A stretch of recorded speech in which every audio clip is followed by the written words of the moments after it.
Salam sejahtera, terima kasih karena bersama dengan saya di Nazilin Unity Channel. Tak nak mahu panjang-panjang, saya beritahu Anda terus. Ini 33 kerusi ahli Parlimen Perikatan Nasional yang bakal dirampas oleh Kerajaan Perpaduan Gabungan Barisan Nasional Pakatan Harapan. Rupa-rupanya seorang penulis, ini sebabnya, kata beliau, ini sebab PAS dan Bersatu ia sangat nak pujuk UMNO untuk meninggalkan kerajaan perpaduan. Rupa-rupanya bukan sekadar nak kuasa, bukan sekadar nak mau berkhidmat semata-mata, tetapi demi survival politik mereka pasca PRU 16. Berpandukan kepada jadual yang saya kongsikan kepada Anda di sudut ini, Anda boleh perhatikan bahawa ada 33 kerusi yang bakal dirampas, yang akan hilang, yang boleh kata confirm akan hilang apabila gabungan Barisan Nasional Pakatan Harapan ini diteruskan dalam pilihan raya akan datang.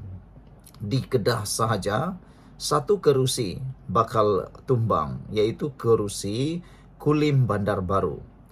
Kerusi Kulim Bandar Baru, Perikatan Nasional mendapat 34,000 undi. Tetapi Gabungan Pakatan Harapan dan Barisan Nasional akan memperoleh undi sebanyak 35,280.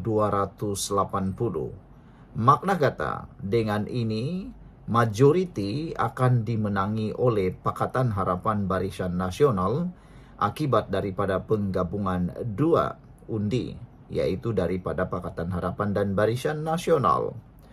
Saudara-saudara sekalian, dan di Pulau Pinang pula, di Kepala Batas, dengan menggabungkan undi antara Barisan Nasional dan Parti Muda, majoriti Perikatan Nasional akan kalah sebanyak 2,867. Di Tasik Gelugur pula, Perikatan Nasional mendapat undi sebelum ini 31,116 dan Perikatan Nasional 16,547.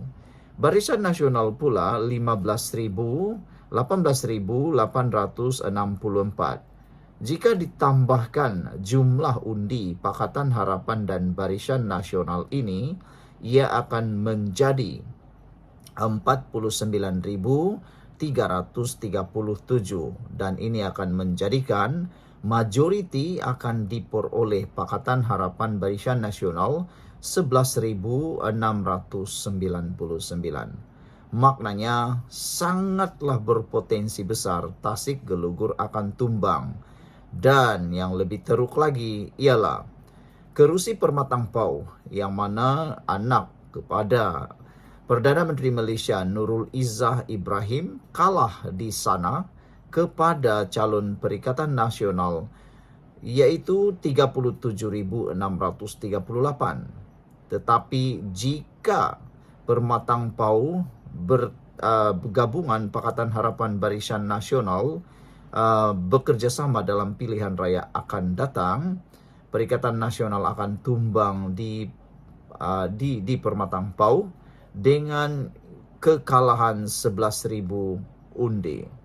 Di Gerik Perak, Parit Buntar, Bukit Gantang, Padang Rengas, di Kuala Kangsar, di Parit, Pasir Salak dan Lumut juga, semuanya akan kalah jika digabungkan undi Pakatan Harapan dan Barisan Nasional. Yang menariknya di Perak ialah di Padang Rengas. Apabila rupa-rupanya Perikatan Nasional hanya mendapat 12,931 dan jika digabungkan undi Pakatan Harapan dan Barisan Nasional, mereka akan mendapat sebanyak 16,947, menjadikan Pakatan Harapan Barisan Nasional mendapat lebih daripada 6,000 undi keseluruhan majoriti. Di Selangor melibatkan Kapar, Sebak Bernam, Sungai Besar, Hulu Selangor, Tanjung Karang dan Kuala Langat.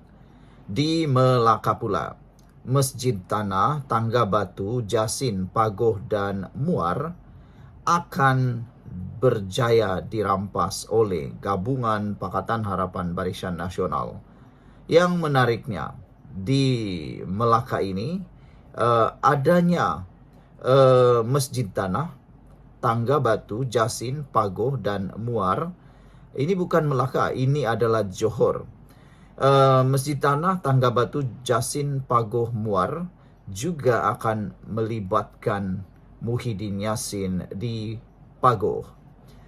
Muhyiddin Yassin ialah ahli parlimen di Pagoh, dan jika dilihat undi diperoleh Muhyiddin daripada Perikatan Nasional pada pilihan raya yang lepas hanyalah 24.986. Sekiranya Pakatan Harapan dan Barisan Nasional meneruskan kerjasama mereka dalam pilihan raya akan datang, jumlah keseluruhan undi campuran gabungan antara Pakatan Harapan dan Barisan Nasional ialah 29.405, mengalahkan undi diperoleh Muhyiddin sebelum ini 24.986, dan ia mengakibatkan Muhyiddin kalah dengan majoriti 4.419. Di Pahang, Kuala Krau, Temerloh, Terompin, Jerantut, Indra Mahkota, Kuantan, dan Maran juga turut akan mengalami kekalahan teruk apabila digabungkan undi Pakatan Harapan Barisan Nasional. Di Kelantan, paling mengejutkan kita ialah apabila ahli parlimen, kerusi parlimen Gua Musang akan juga kalah jika digabungkan dua undi ini, yaitu Perikatan Nasional menang 21.826 dan Barisan Nasional mendapat 21.663, dan sekiranya digabungkan dua undi ini, maka Perikatan Nasional akan kehilangan kerusi Gua Musang. Rupa-rupanya kerusi Gua Musang ini Barisan Nasional hanya kalah 163 undi sahaja. Dan di Labuan pula juga akan kalah apabila dua kerusi ataupun dua pakatan, yaitu Pakatan Harapan dan Barisan Nasional bergabung, akan mengalahkan undi Perikatan Nasional 8.124. Jika digabungkan, Pakatan Harapan Perikatan Nasional akan mendapat 4.000 majoriti. Dan yang terakhir, wilayah Persekutuan Kuala Lumpur, jika digabungkan undi Pakatan Harapan dan Barisan Nasional, Pakatan Harapan Barisan Nasional akan mengalahkan Perikatan Nasional. Perikatan Nasional yang terkini mereka mendapat 6.002 undi. Pakatan Harapan pula 5.988 undi. Barisan Nasional 13.692 undi. Jika digabungkan, Pakatan Harapan Barisan Nasional mendapat 19.680 undi. Manakala Perikatan Nasional pula 16.002 undi. Dengan itu majoriti akan menjadi 3.678. Jadi saudara-saudara sekalian, nampaknya kerusi yang menarik yang bakal akan tewas termasuklah kerusi Muar yang dimiliki oleh Syed Saddiq Syed Abdurrahman, Pagoh yaitu Muhyiddin Yassin, Masjid Tanah Mas Ermerati Samsudin, dan ada beberapa kerusi lagi yang panas seperti Kuala Kangsar, Padang Rengas, Parit Buntar, Permatang Pau, Tasik Gelugur, dan juga Kepala Batas.